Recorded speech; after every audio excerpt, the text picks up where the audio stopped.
Hi, I'm Nate with Average Archery, Pro Shopping Range here in Phillipsburg today, and today I'm going to teach you how to shoot a hinge, or at least how to shoot a hinge in the best way that I know how.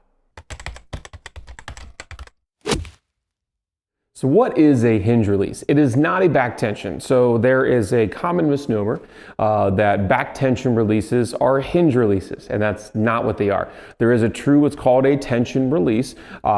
I think Carter was one of the first ones to make one. They're probably the most prominent ones that exist, and that is literally you just pull until eventually it hits a breaking point and then it sears itself over. It's not like a thumb button where you activate with your thumb or an index where you activate with your index finger. It's not a hinge. A hinge is done on rotation, so you have to rotate this around so that way it causes the release to actually fire. So this is not a back tension release. This is a hinge release. And hinge releases are very, very simple. In here, there's a thing, we call it the moon, and it looks like what would be a waxing or waning gibbous, right? So it's not a perfect half moon. It kind of slopes past it a little bit on either side. And you have the one side where the hook lives of the release. And as you see, as it rounds the corner, eventually it gets to a part where it just can't do it anymore and it sears over. Now, both sides of these moons are actually machined. This side here has the click on it, and this side here does not have the click on it. If you want to shoot the moon with the click, you pop the pin out, you turn the moon around, and then you find the angle that you want. So the more aggressive you tilt that moon, one way or the other, dictates how hot this release gets. So if you push it one way, it's really, really cold, and you got to rotate and rotate and rotate and rotate. And if you put it the other way, you tilt it this way, it makes it really hot. You just have a little bit of rotation before it fires. Now that click, you can actually feel it in the moon. There's actually an indentation here. I'm catching my fingernail in it. And there it is, and then it can go off. That click tells you, hey, you're on the edge. So there are a lot of shooters that like to shoot a hinge with a click. There are some shooters that like to shoot a hinge without a click. I shot a hinge with a click for years and years and years. This is a B3 Ghost, arguably one of the better priced hinge releases on the market. It's aluminum, it's lightweight. I like a lightweight hinge. It's a 3-finger, although I shoot it as a 2-finger. We'll talk about that a little bit. But I shoot mine actually without a click. So I just come back to anchor and I just come and then I just go through and eventually the bow goes off. So shooting a hinge can be shot with any style bow. So this is obviously a target rig look where you get the long bars on here, but you can hunt with the hinge if you really, really, really, really want to. I would not recommend doing it, but you really can. So again, shooting a hinge. It is literally just an open hook with that pivoting head, which means that as soon as you start to rotate, there it goes, right? So here it is, and as I have all the tension on my thumb, as soon as I let off the tension and I start to rotate away from the camera here towards my elbow, goes off. Obviously, you can have longer and shorter times on that hinging action, right? Hence, it's a hinge. It's not a tension. It's not a back tension. You actually have to have some sort of movement. Now, we're going to get into the two ways you can do that, where you're either adding tension with your fingers on the outside of the fulcrum of the release, or you can let go with your thumb and index finger. There's two different ways to do it. So first and foremost, let's move the camera and let's show you how I shoot this sucker. Sure, my sight's at 20 yards because I've been there before. So like I said, I'm not traditionally a hinge shooter. This is not my normal cup of tea, but to draw a hinge, you have to keep all of the drawing tension here predominantly on your thumb, your index finger, and then as you work your way out, it's less and less tension. And this is where people punch themselves in the face. They get frisky, they start wrapping around, right? They start bringing tension onto their ring finger and their middle finger, and as they work their way around, they're halfway through the draw cycle, and then all of a sudden they punch themselves in the face and send the arrow flying. I like shooting it in 2 fingers instead of 3 fingers because I have less propensity to want to do that. Also, it allows me to really kind of bear down on drawing this. So again, I'm keeping, I shouldn't say again, I should start. I'm going to keep my hand parallel. Don't draw a hinge like this, or a thumb button for that matter. Keep it parallel to the ground. And I'm predominantly pulling with my index finger and a little bit of thumb pressure. So predominantly those are the two things. Okay, now that I'm back here, now I can take my thumb off the barrel, and I can find my anchor point, and now I'm going to start rotating.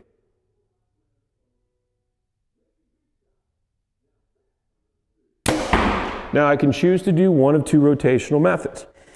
I can either relax my index finger, and it basically just allows it to hinge this way because I'm still gripping with my middle finger, or I can squeeze more with my middle finger.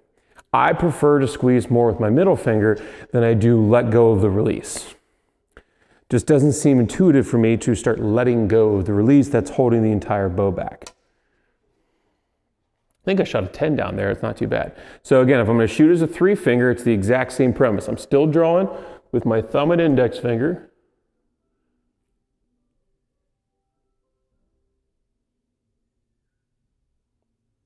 And I'm still pulling around, I'm grabbing it with my ring finger. And I don't know of a good way to describe it. It's like when you go to play a scale on a piano, right? Your fingers aren't all doing it at the same time. You're kind of rolling it up, right? In this case, I'm rolling it down. So I'm adding the most tension on my ring finger, some on the middle finger, and a little bit on the index. I'm actually moving my whole hand, but there's more tension here on the outside than there is on the inside. So it's not just a 1 finger motion. I talk about this all the time with wrist strap and thumb releases as well. You know, because with a thumb release, people have the wanting to just punch that thumb, or with an index style finger, just do that finger. I tell people the more you can make it a gross motor skill, bring all the fingers involved. So for a thumb button, that means you're squeezing the whole hand together. It's like you got a lemon in there. For an index style release, it's like you got your fingers deep curled over, and then the whole hand's gonna squeeze together, okay? Same thing's true with a hinge, although there's no trigger here. You're just rotating. But if I can make all my fingers do something together, so they're all still squeezing, but I'm changing it that there's more squeeze on the outside and less squeeze on the inside. This makes it feel like I really have a really good grip in my back tension, in my shoulders. So let's do this. I'm gonna use all 3 fingers. So it doesn't matter if I use 3 fingers, 4 fingers, or 2 fingers. Again, drawing with predominantly with my thumb and index finger.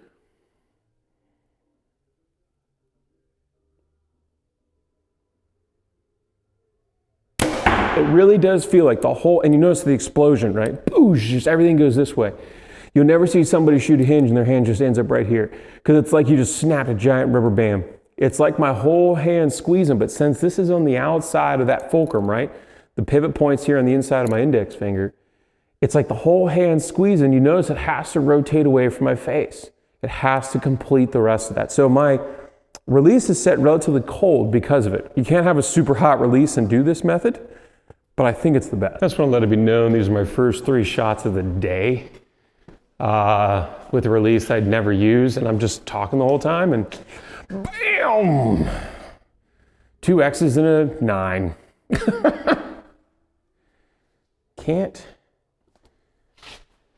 Just can't seem to get away from the 9s. Everybody has their own opinions on how to shoot every release in the universe. But for me, shooting hinge, which I don't shoot a hinge anymore. I still have them, obviously. I own this B3 Ghost. But they're definitely not my preferred method anymore. I really prefer a thumb button. Make you guys my height. I really do prefer a thumb button anymore. And shooting a hinge is just not the way I like to execute shots anymore, but it doesn't mean it's a bad method. Clearly. Let's actually see if we can shoot a Vegas in here and not completely screw it up. So again, I don't like setting hinges very hot, and mostly because then you'll start seeing dudes that are drawing the hinge like so angled like this, right? It's so bad because they're so afraid of accidentally rolling it and having it fire. If you can have your hand relatively flat, set your hinge release very cold, it's way more comfortable to draw. So again, thumb and index finger predominantly.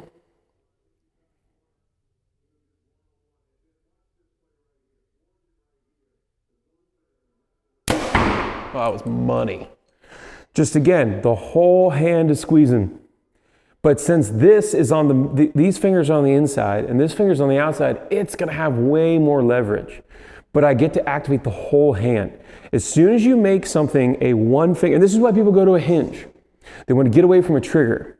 But that's not the trigger's fault, right? It's not, listen, my wife and I have been trying to diet a lot recently, and it doesn't go well because both of us feed off of each other. I like salty snacks, she likes sweet snacks. And so we feed each other terrible, terrible habits. But anyway, what I'm getting at It's not the snack's fault, right? It's not the Doritos or like the Utz party mix and the barrels. Oh man, I could pound those till the cows come home. It's not their fault that I'm putting it in my mouth. It's not your fault that you're slapping, it's not the trigger's fault that you're slapping the trigger. You have to tell your brain, this is a whole hand squeeze. This is a whole body problem between the ears and then the hand. So same, that's like an inside out X down there. So same thing here. I'm gonna shoot this one as a 2-finger. I love shooting as a 2-finger because then I really can just focus on that middle finger, pulling real nice and hard. I don't have to worry about over rotation. Yeah, even then, it becomes a little bit harder to squeeze equally because they're so close to each other. When you don't have your ring and your pinky finger involved, that one's like a low 10. But if you want to shoot it as a 2, you want to shoot it as a 3, you want to shoot it as 4, I don't care. The whole fact of the matter is if you're thinking, oh, Hinge is going to solve my target panic because there's no trigger, nope. You still have to activate it exactly the same. There's just no trigger. So again, I'm going to find my anchor, pin on, whole hand squeeze. Money. I might have to start shooting a Hinge. Have to start a Facebook group, Hinge Shooters Anonymous. Let's see here, what are you? XX9 again? Yeah, XX9 again. Oh well, it could be worse. I don't know how much worse, but it could be worse. Now, people might say, what are your thoughts on hinges with safeties? Love them. What is it, the Sweet Spot from True Ball, I think has one. I'm trying to think who else. I think it's just True Ball that really makes hinge releases with safeties. But yeah, if your hinge has a safety, yay, awesome, that's great. But still want to get in the habit of when you draw back to find that spot, it's the same thing every single time, and then it's a whole hand squeeze. I cannot emphasize it enough. I've been shooting my thing without a light on. I can't see my pin. That's why I've been shooting terribly. I cannot emphasize it enough that it's doing the same thing over and over and over again. And it's very, very difficult to move one finger by itself exactly the same over and over and over again. Baseball pitchers can throw really, really well, but they're never throwing the same pitch with one finger. It's 2 fingers, 3 finger, 4 finger, whatever. No, it's very, very difficult to have individualized control with one index finger. If you can make it an archery, make it a whole hand squeeze, make it a gross motor skill, activate as many big muscles together as possible, it's so much easier. We're so trained to use big muscles for any sporting activity. Soccer, football, basketball, baseball, tennis. You're never just going boop, and that's the whole sport. Never. So the more you can make it like any other sport, I feel like the more accurate and consistent you're going to be. Ooh, I think I got that one there. That target I've been dipping a little bit low. It is a surprise release. Like, don't get me wrong, but you can still punch a hinge. Because if you know what you're doing, you'll punch it. You'll just, boosh, just whip it over real fast. Doesn't change. If you're not capable of saying, I have control over the trigger mechanism, even though there's no actual trigger here, then going to a hinge is not going to solve your target panic. Anyway, that's how I would shoot a hinge style release. I don't care who it's from, B3, True Ball, Hot Shot, Scott, does not matter. All hinges, I think, can be fired exactly the same. However you do it, however it fits your hand, however you want to set the moon, if you want to set it hot, you want to set it cold, I would recommend setting it cold, getting used to getting that whole hand squeeze in there. Make it a gross motor skill. I don't know why you would want to relax this finger and tighten these 2 fingers. Make all the fingers do the same thing. Just like when you're going to go grip a ledge, pull up on a monkey bar, you're not going to be like, well, I'm actually going to relax this one finger and tighten the other. To heck with all that. Your whole hand wants to do the same thing at the same time. So make it do the same thing at the same time and come back and have it be a whole hand squeeze. You get lots of rotation out. You'd be surprised how much rotation you get out of it. You'd be surprised how much your back muscles in your shoulder you can activate and that explosion that happens when the shot breaks off. But that's my take on how to shoot a hinge style release. I don't care what company you shoot it from. I think they should all be activated exactly the same. And I know there's gonna be lots of various comments down in the comment section below. please put them down there. I would love to hear about how you only shoot it with your pinky finger or whatever stupidity is going to be down in the description below area comment. It's going to be great. Anyway, that's all for this video. If you need any further clarification or have further questions on how to shoot a hinge or a thumb button or a wrist strap style release, do drop a comment down below. Find me on Facebook and Instagram at Average Jack Archery. If you live in central Pennsylvania or in the northeast part of the country in general and you want to call Average Jack Archery Pro Shop and Range your home shop, come check us out. 21 North Front Street in the thriving metropolis of Phillipsburg, PA. You can stop down at Serena's Italian restaurant. Shout out to Serena, some of the best Italian food you could possibly ever eat. And see all the other cool stuff that we have here going on in Central PA. I hope you're able to get outside, enjoy the sport of archery hunting if you so choose. Definitely enjoy God's beautiful creation. Don't lose any teeth. We'll get to see you next time.